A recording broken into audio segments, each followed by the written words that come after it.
네, 오늘 우리에게 주시는 주님의 말씀은 마태복음 10장 34절에서 42절까지의 말씀입니다.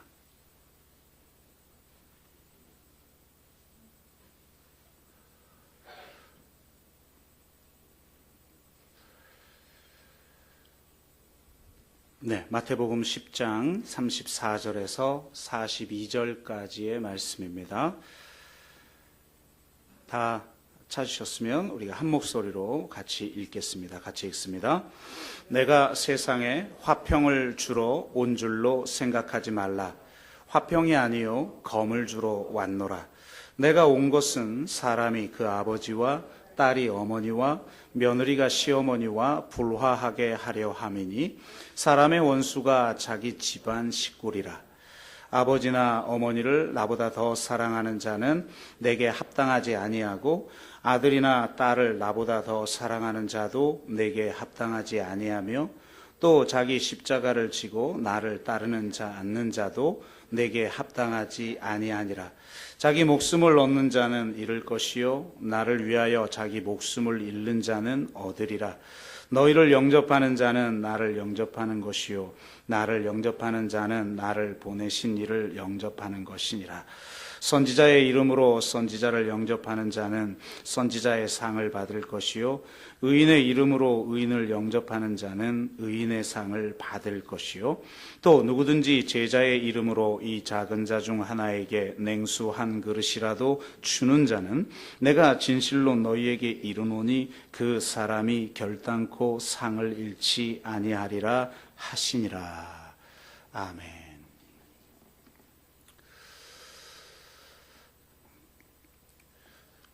가끔 그 이단과 관련된 뉴스나 다큐멘터리를 보면 참 이해하기 어려운 그런 장면들을 보곤 하죠. 이단에 빠진 자녀가 기숙하는 장소를 기필코 알아내서 그 이단에서 빼내오기 위해 자녀를 설득하는 그런 부모들의 모습을 보여주기도 하고 그것과 상반된 부모에게 화를 내면서 왜 나를 이해해 주지 못하느냐며 그렇게 소리치는 그런 자녀들의 모습을 보면서 참 이해하기 어렵다. 왜 저럴까? 어떻게 저럴 수 있을까? 이런 생각을 하곤 합니다. 그런데 놀라운 건 그럴 수 있다는 겁니다. 그럴 수 있으니까 현실에 그런 일들이 나타나겠죠. 그만큼 종교라는 것이 무서운 것입니다. 이단들이 이런 자기들의 모습을 정당화하는 구절로 가장 많이 사용하는 말씀이 오늘 본문 말씀입니다. 그렇기에 우리는 이 본문 말씀을 어떻게 이해해야 하는가에 대해서 한번 함께 고민해보는 시간이 되길 원하고 본문을 통해서 진정한 이 기독교 신앙이라는 것은 무엇인가에 대해서 다시 한번 살펴보므로 주님을 따르는 참 제자로 바로 세워지는 저와 여러분 되시기를 주의 이름으로 축복합니다. 먼저 오늘 본문에 들어가기 전에 한 가지 짚고 넘어가야 될 게 있는데요. 기독교는 결코 가정을 소홀히 여기거나 가정을 무시하는 그런 종교가 아니라는 사실입니다.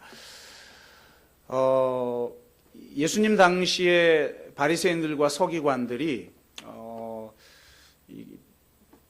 소위 말해서 고르반 되었다. 그러니까 하나님께 바쳐졌다라고 하면 부모를 공경하지 않아도 된다라고 생각을 하고 그렇게 살았다는 거예요.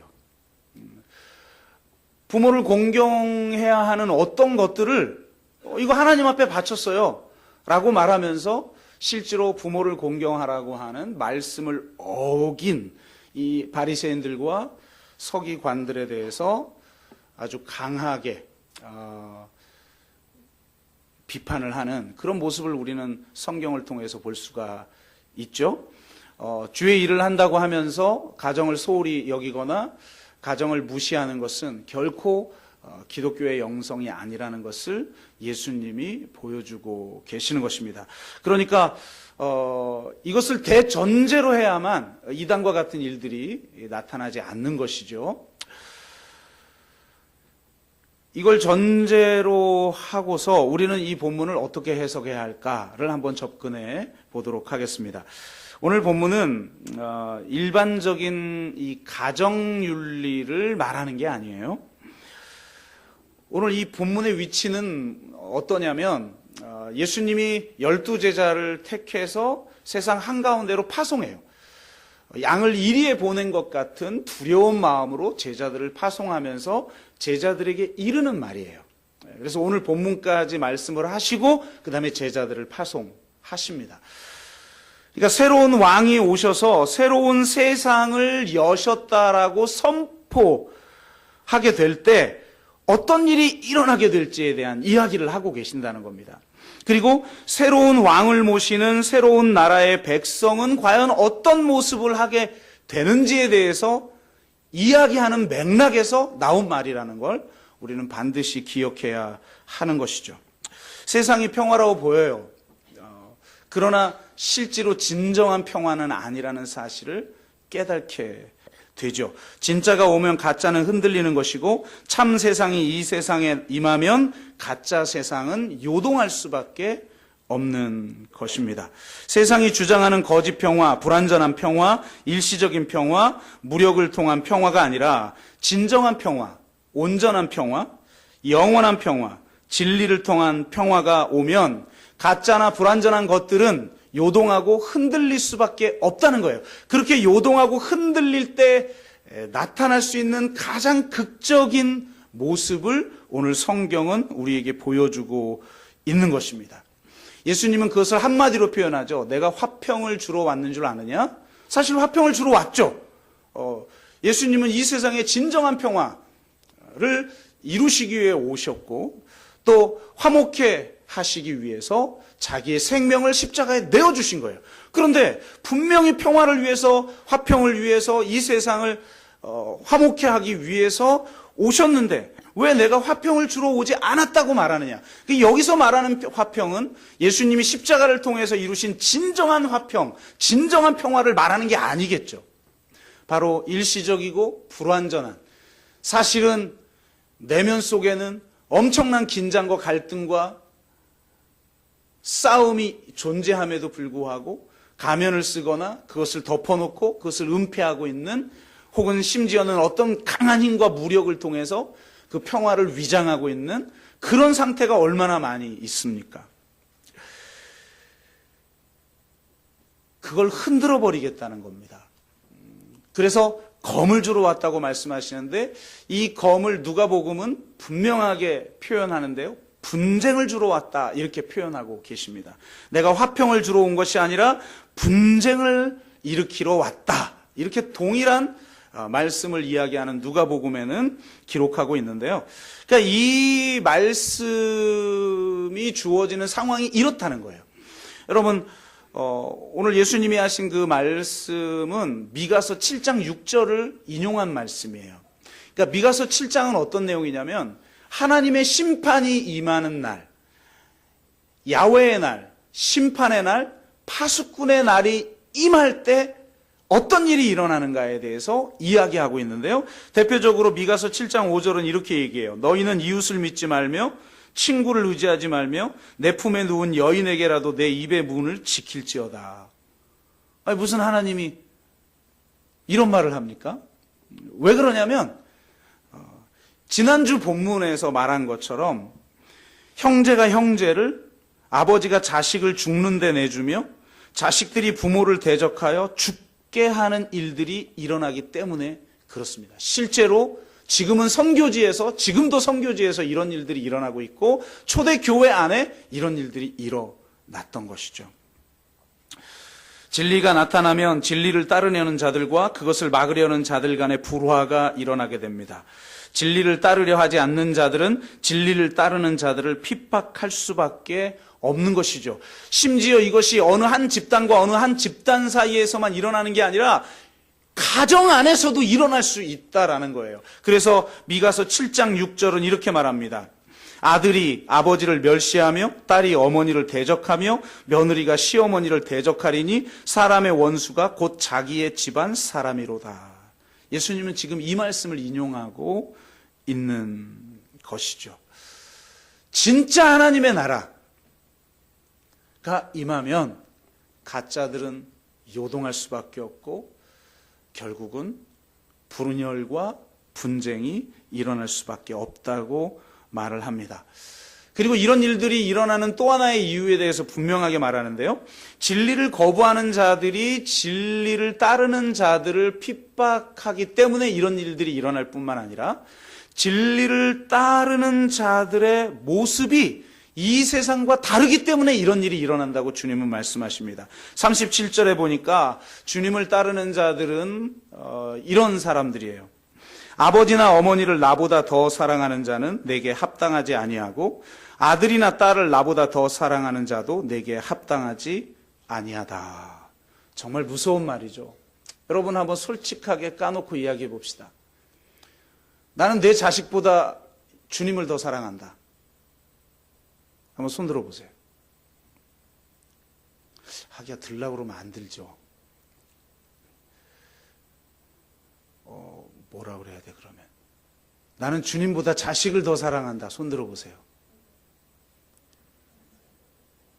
그럼 안 든 모든 사람들은 주님을 더 사랑하는 거죠? 쉽지 않아요.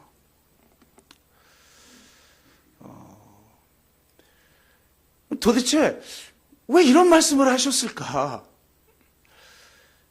심지어는 또 동일한 본문을 이야기하는 누가복음은 이 정도가 아니에요. 나보다 더 부모나 자식을 사랑하는 자는 합당치 않다. 이 정도가 아니라 심지어 뭐라고 말하냐면 너의 부모, 형제, 자매, 더욱이 자기 목숨까지 미워하지 않는 자는 내 제자가 될 수 없다. 이렇게 말합니다. 정말 무서운 말이죠. 아니 그럼 정말 부모를 미워하란 말이야? 자녀를 미워하라는 말이야? 그런 말이 아니겠죠. 아까 대전제, 기독교는 가정을 매우 소중히 여기는 종교다라는 걸 대전제로 하고 왜 이렇게 말씀하셨을까? 이렇게까지 말씀하시는 이유는 바로 우선순위 때문에 그래요. 우리가 정말 예수님을 사랑하는가? 우리가 정말 하나님을 사랑하는가? 정말 최우선순위에 놓고 하나님을 가장 먼저 사랑하고 우리 주님을 가장 많이 정말 사랑하는가? 그럴 때만 진짜 하나님을 사랑하는 거고 사실은 진짜 주님을 사랑하는 거라는 거예요. 현대 기독교는 결코 이런 주님의 요구를 이해할 수도 없고 이렇게 하지도 않습니다. 주님 사랑은 부차적인 것에 불과합니다. 자식 사랑과 부모 사랑이 가장 앞서고 그 다음이 주님 사랑이에요. 부모를 사랑하고 자식을 사랑하고 나를 사랑하는 것이 가장 앞서는 것이지 정말 주님을 사랑하는 것이 가장 앞서지 않아요. 주님을 사랑하는 그 사랑이 나의 자녀 사랑과 나의 부모 사랑과 나 자신을 사랑하는 그 사랑을 더 증폭시키기 때문에 주님을 사랑할 뿐이에요. 아니, 이것조차 아닐 때가 있습니다. 주님 사랑이 꼴찌일 때가 훨씬 더 많고 모든 것에 대한 사랑, 그 사랑을 앞세우고 주님 사랑은 항상 뒷전인 삶을 우리는 살아가고 있지는 않은지를 돌아보아야 합니다.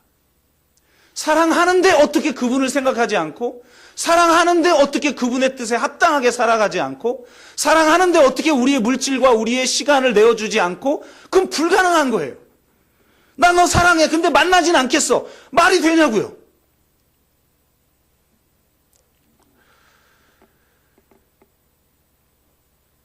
정말 주님을 가장 먼저 사랑하고 비교할 수 없을 정도로 주님을 가장 많이 사랑할 때 우리가 하나님을 사랑하는 것이고 주님을 사랑하는 것입니다. 그리고 그렇게 할 때만 주님을 향한 그 사랑 이외의 모든 사랑들이 제자리를 찾는 거예요.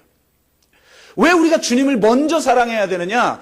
그 먼저 사랑하는 사랑을 할 때 우리의 인간적 사랑, 이 세상을 향한 사랑이 제자리를 찾는 거예요. 우리의 사랑은 대체로 사랑이 아니라 집착이고 자기 주장이고 자기 만족이고 소유 의식이며 기대와 요구인 경우가 얼마나 많이 있어요. 요즘 롯데캐슬이 아니라 스카이캐슬이 장안의 화제라면서요. 마의 시청 때 모르겠어요. 얼핏 지나가면서 뉴스를 봤기 때문에 마의 시청 때를 마지막 회가 깨느냐. 이게 심지어는 제 페이스북은 웬만하면 이 세상에 별로 관심이 없는 인간들이 많거든요. 오직 하나님의 나라를 위해서 살아가는 이런 사람들이 주로 이루어지고 있는데 페이스북이 온갖 스카이캐슬 얘기. 오늘이 마지막 회래. 결론이 뭘까? 그래서 무슨 얘기길래 도대체 이러냐 살펴보니까 그 스카이캐슬이라는 데 사는 이 독종들이 자녀 이렇게 대학 가게 하려고 공부시키는 그런 이야기인데, 여러분 가만히 보세요. 그게 자식 사랑일까요? 그게? 그 주인공이 정육점집 딸의 공부도 못하는 그런 사람이어서 자기 신분을 속이고 뼈대 있는 집안의 외국 유학파인 것처럼 속이고 살아가는 사람이 주인공 아니에요? 그리고 그 컴플렉스를 극복하기 위해서 그 자녀에게 자기의 컴플렉스를 투사시켜서 반드시 너는 서울대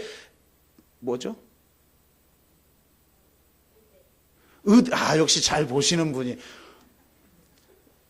내가 일부 예배 때 교정해 주시더라고요. 제가 서울대 법대인 줄 알았거든요. 그래서 서울대 법대를 그렇게 보내려고 하니까 의대요 그래. 그래서 의대요? 제가 그랬다가 완전히 썰렁했습니다. 서울대 의대에 보내려고 과외시키는 건가? 모르겠어요. 어쨌든 그런 스토리라는 거예요. 그게 사랑입니까? 그러니까 진짜 사랑, 내가 그런 컴플렉스를 가지고 있는 게 아무 문제가 되지 않는, 내가 그런 여건에 살아갔다라는 사정이, 내 과거가, 내 위치가, 내 지위가 아무 문제가 되지 않는 진짜 사랑, 그리고 그 진짜 사랑이 공동체에 실현되고 사회가 지탱되어지고 사회가 유지되는 하나의 원리로 세워지는 그런 사회 가 되기 위해서는 하나님의 사랑을 경험해야 된다는 거예요. 그리고 진짜 하나님을 사랑해야 된다는 거예요. 맹목적인 진리가 아닌 그런 사랑 말고, 그런 사랑 쫓다간 가정 다 깨지는 거고.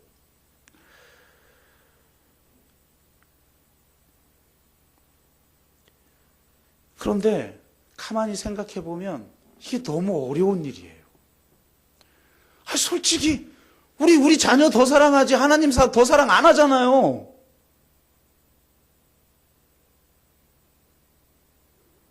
고개를 들어요. 그리고 날 봐요. 진짜 하나님 사랑해요? 저는 진짜 사랑하는 사람 별로 못 만나봤거든요.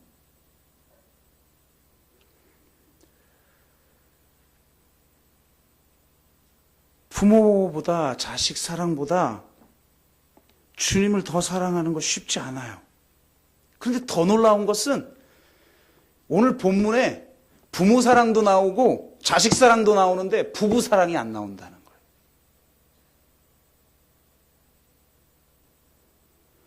언급할 가치도 없어. 왜? 부부 안 사랑하니까.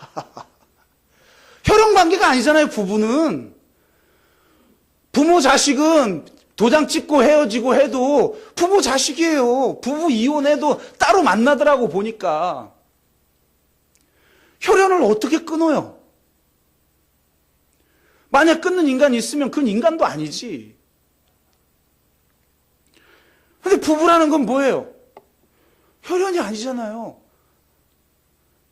님이라는 글자에 점 하나만 찍으면 남 되는 거예요. 도장 찍으면 남 되는 거 아니에요? 솔직히 자기 옆에 부인 남편 한번 보세요. 우리가 남이가? 남이다. 도장 하나만 찍으면 언제든지 헤어질, 솔직히 자식 때문에 안 헤어지고 있는 거 아니에요, 지금? 너무 전곡을 찔러버렸어요? 그러니까 예수님이 아예 언급도 안 해. 부부사랑? 아이고. 그건 언급할 가치도 없다. 부모사랑, 혈연적인 자식사랑.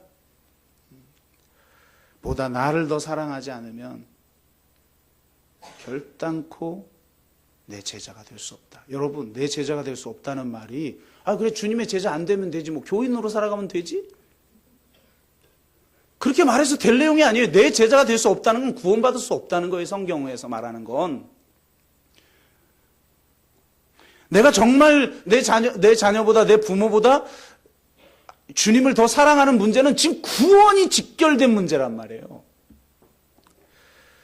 그런데 실제로 우리는 삶을 살아보면 부부 사랑도 어려운데 이것보다 더 주님을 사랑하는 것도 어려운데 제가 개척 1, 2년 차 때 가장 힘들었던 게 이거였어요.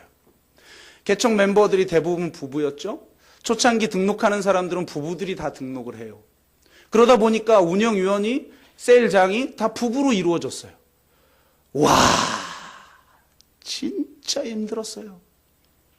진짜 힘들었어요. 1, 2년 차는 다시 개척하라면 절대 못할 것 같아요.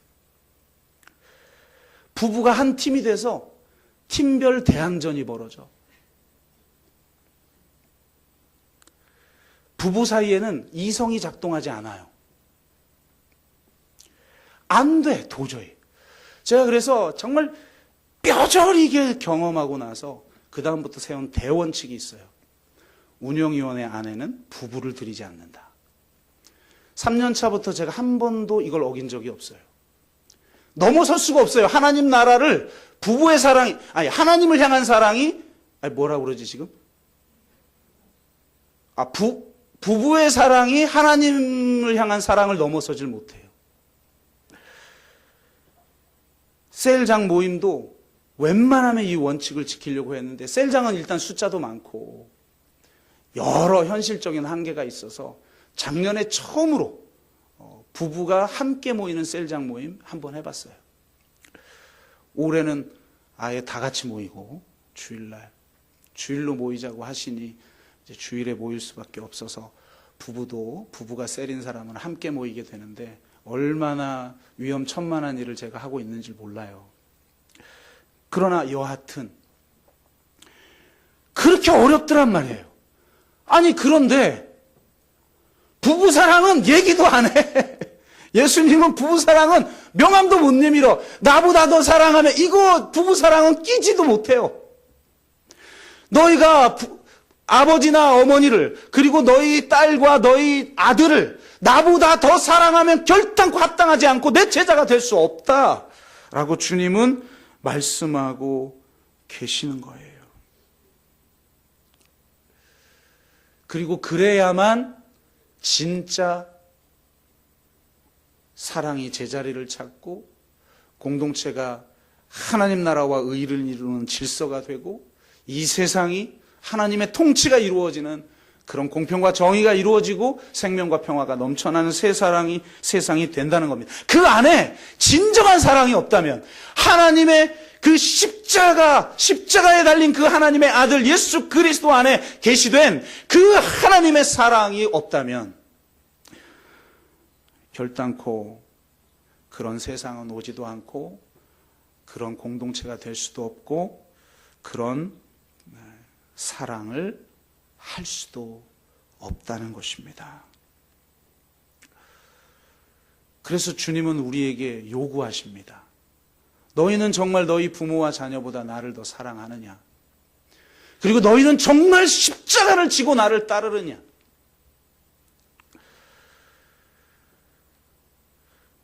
대가를 계산해보고 나를 따라라.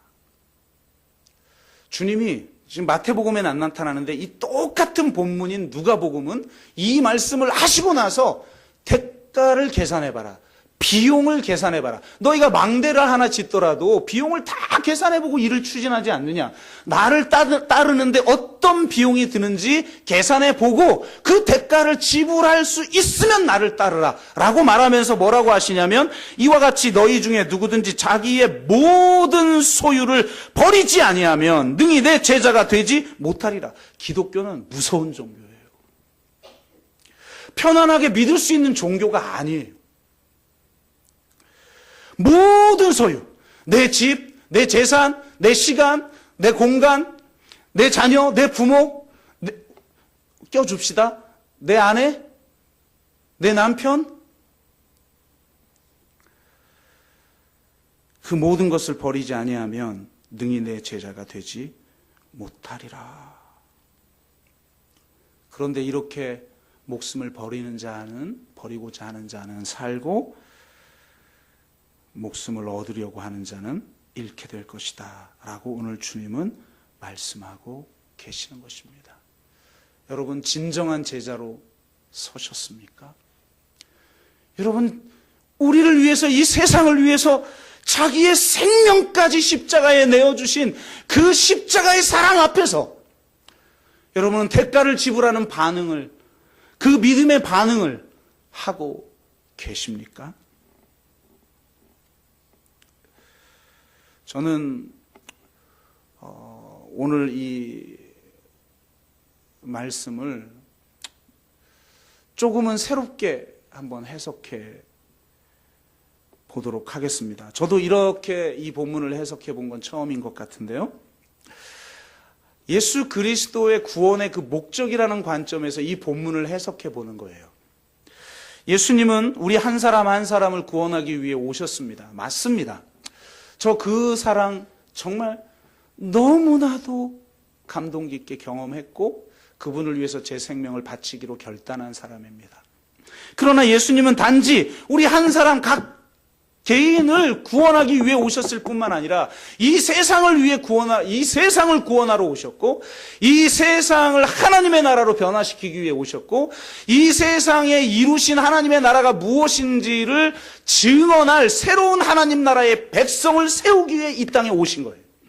예수님은 새로운 공동체를, 새로운 하나님의 가족을, 새로운 하나님 나라 백성을 세우기 위해서 자신의 생명을 내어준 거예요. 그래서 예수님은 마태복음 12장 47절에서 50절에 이렇게 말씀하세요. 한 사람이 예수께 여짜오되 보소서 당신의 어머니와 동생들이 당신께 말하려고 밖에 서 있나이다. 우리 같으면 어떡합니까? 냅다 뛰어가서 어머니 오셨어요. 이게 효자죠. 근데 주님은 뭐라고 말하냐면 누가 내 어머니고 누가 내 동생이란 말이냐. 이런 우리 한국 사람이란 뭐라고 얘기해요? 이런 H리을 시읒이 있나? 이런 행동을 주님이 하시고 계시는 거예요. 도대체 누가 내 어머니란 말이냐? 누가 내 동생이란 말이냐? 그러면서 손을 내밀어 제자들을 가리켜. 다른 사람을 가리킨 게 아니에요. 제자들을 가리켜. 누구든지 나의 어머니와 나의 동생들을 보라. 제자들을 가르치면서 나의 어머니와 나의 동생들을 보라. 누구든지 하늘에 계신 내 아버지의 뜻대로 하는 자가 내 형제요, 자매요, 어머니니라. 정말 놀라운 이야기를 하고 계시는 것입니다. 예수님은 혈과 육으로 맺어진 가족이 아니라 완전히 새로운 가족들로 이루어진 하나님 나라 백성의 공동체를 세우기 위해 오셨습니다. 그래서 예수님은 죽는 순간에도 그 십자가상에서 제자 요한에게 그의 어머니를 맡깁니다. 여러분, 성경을 읽어보면 십자가에 달리신 그 현장에 예수님의 가족들이 있었어요. 예수님의 형제들이 있었어요. 그런데 그 부모를 그 형제들한테 맡기는 게 아니라 전혀 피가 섞이지 않는 요한에게 너의 어머니니라. 어머니, 당신의 아들입니다. 그래서 기독교 문헌들을 보면 요한이 예수님의 어머니 마리아를 모시고 살았다라고 하는 문헌들이 있단 말이에요. 왜 그렇게 하셨습니까? 인간적인 사랑이 아니라 심적인 사랑으로 맺어진 새로운 가족을 창조하기 위해서 그렇게 하신 거란 말이에요. 이것이 주님의 목적인 것입니다. 그렇다면 이 시각으로 오늘 본문을 볼 때 약간 다르게 볼 수 있지 않을까 하는 생각을 해봅니다. 여기서 말하는 검을 약간 다르게 이해할 수 있지 않을까? 계시록 19장 15절을 보면 예수님의 입에서 막 검이 나와요. 무슨 서커스 하는 사람도 아니고 칼 넣었다 칼 빼고 막 이런 거 아니잖아요. 그냥 묵시문학적인 환상을 지금 이야기하고 있는 거죠. 예수님의 입에서 나온 그 검이 뭡니까? 이 검을 성경은 계시록 1장 16절, 2장 22절에 좌우의 날선 검이다 라고 말을 합니다. 마태복음에서는 하나님의 입에서 나온 모든 말씀이다 라고 말을 하시는 그 하나님의 말씀인 거예요.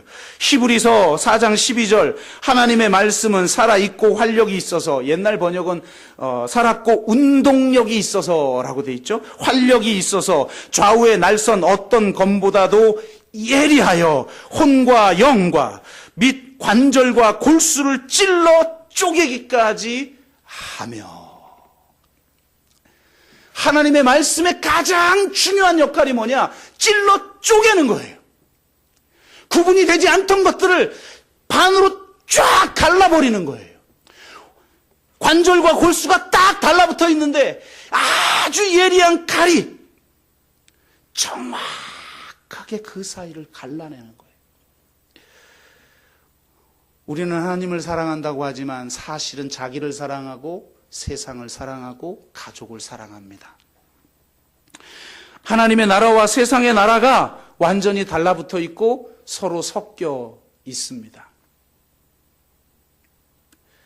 진짜 하나님의 말씀이 내 가운데 역사하지 않으면 이 가족 사랑과 하나님에 대한 사랑이 완전히 달라붙어 있고 하나님 나라에 대한 욕망과 이 세상 나라에 대한 욕망이 완전히 달라붙어 있어서 도대체 구분할 수가 없는 세상 속에 우리는 살아가 버린다는 거예요. 그런데 하나님의 말씀이 우리 가운데 임하면 그걸 완전히 예리하여서 혼과 영을 찔러 쪼개고 골수와 관절을 찔러 쪼개듯이 하나님의 나라와 세상의 나라를 찔러 쪼개고 하나님을 향한 사랑과 이 세상을 향한 사랑을 찔러 쪼개고 우리 주님을 향한 사랑과 가족 사랑을 쫙 갈라내서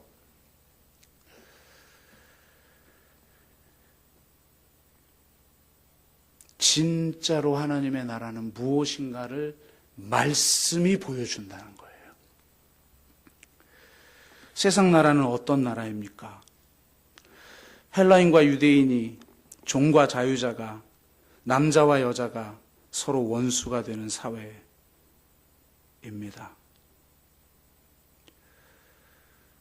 A라는 친족 공동체, 제가 전에 한번 설교 말씀드렸죠.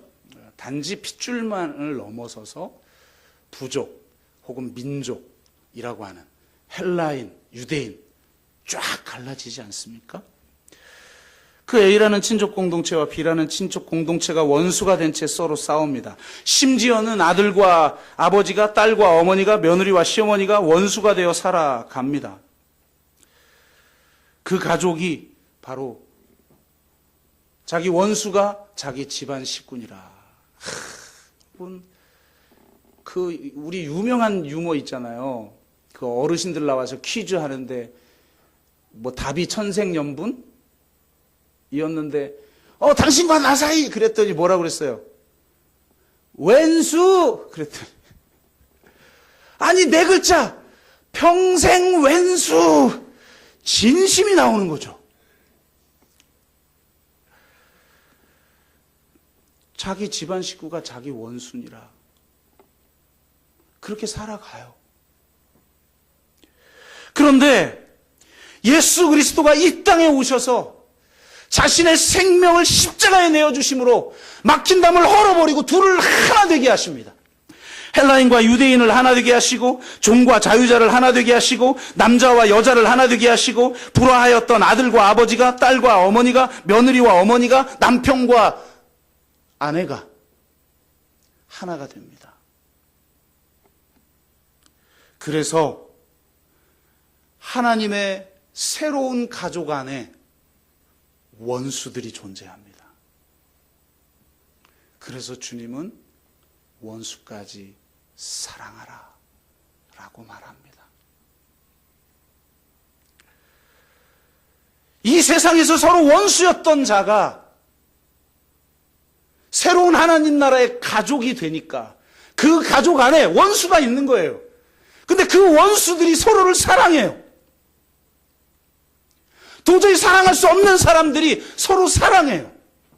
만약 그것이 나타나지 않는다면 어떻게 우리가 하나님을 사랑한다라는 말을 할 수가 있느냐? 너희가 보이지 않는 하나님을, 보이는 사람을 사랑하지 않으면서 보이지 않는 하나님을 사랑한다라는 것은 거짓말이니라. 사실은 우리 하나님 사랑하지 않아요. 그 사랑이라는 게 나의 사랑, 나의 부모에 대한 사랑, 나의 자식에 대한 사랑, 나의 부부에 대한 사랑을 보증해주고 뒷받침해주고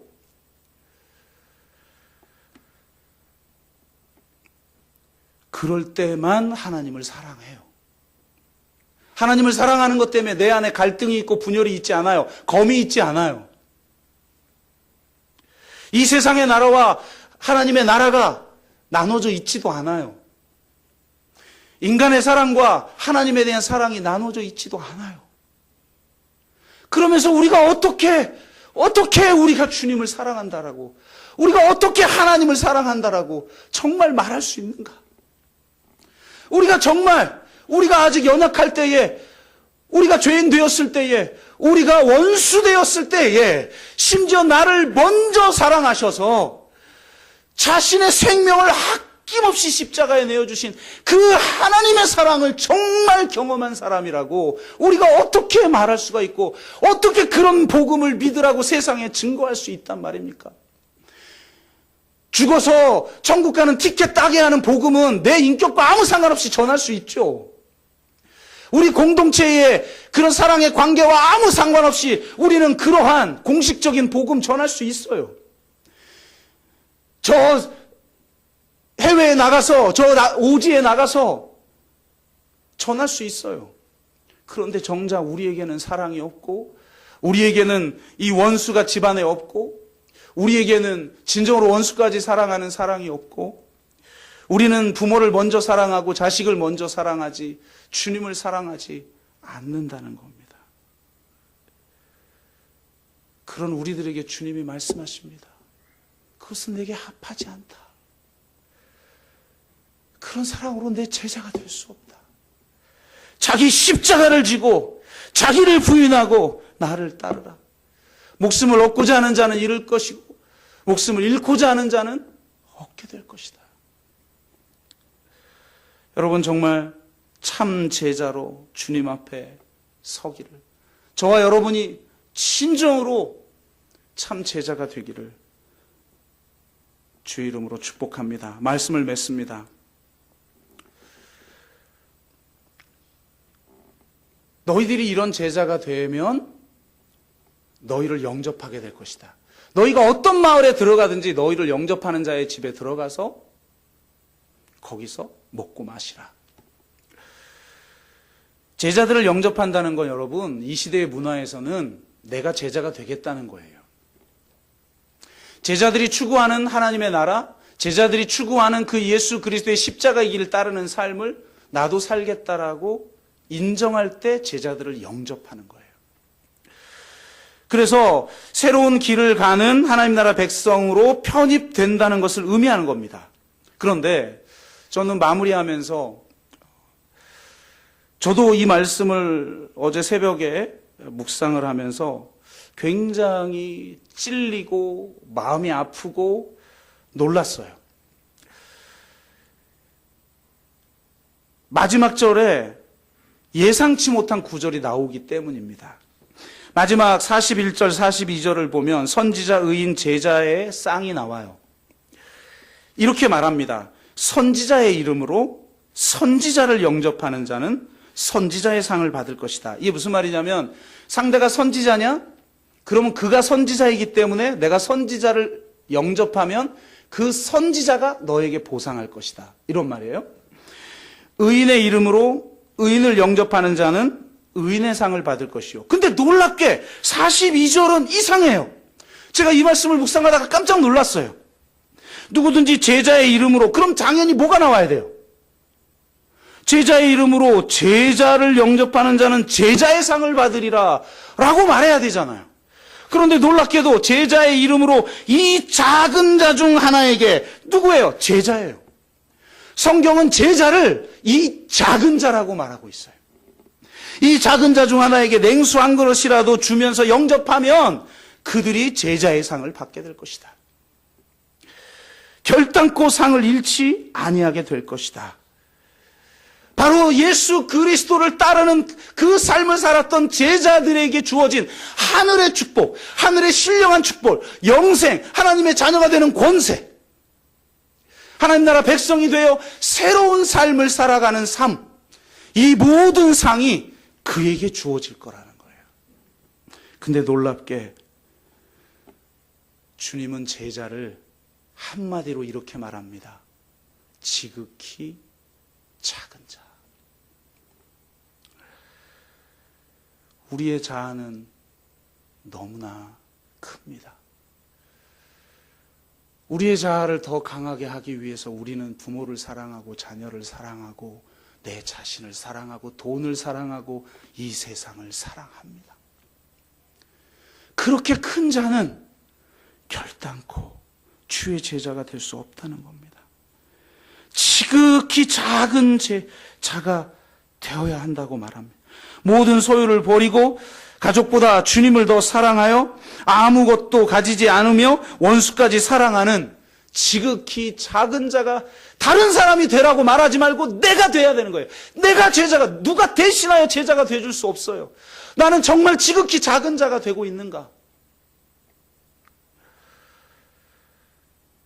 정말 저와 여러분이 오늘 이 좌우의 날선 검은 말씀 앞에 섭시다. 지극히 작은 자가 되어 주님의 참 제자가 되어 하나님의 나라와 의를 이 땅 가운데 이루는 저와 여러분 되시기를 주의 이름으로 축복합니다.